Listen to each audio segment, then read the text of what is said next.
Hello.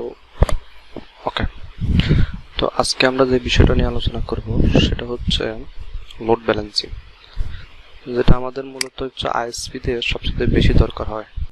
আমি যেটা দেখাচ্ছিলাম সেটা হচ্ছে ক্যাশ সার্ভার।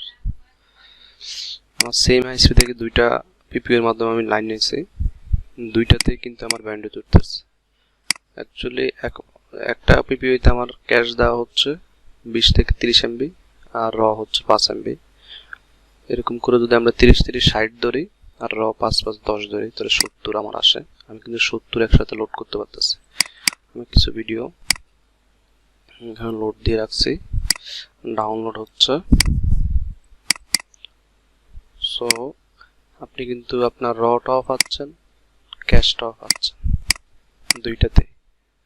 সো অনেকে বলে যে সেম আইএসপিতে এগুলো হয় না, আসলে সবে আমরা করতে পারবো। তো কনফিগারটা আমি কিছু করি না, নর্মাল একটা নেট করে দিলাম, জাস্ট নেট মাস্কুলেট সোর্স। আর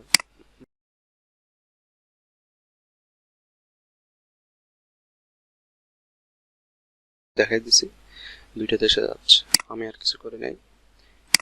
30 সেকেন্ডের কাজ, অনেক ইজি। আবার অনেকেই করে ম্যাঙ্গেল নেট ফিল্টারের মাধ্যমে পির আউট ইনপুট আউটপুট দিয়ে করে, ওগুলো যদি হয় না এরকম না হয়।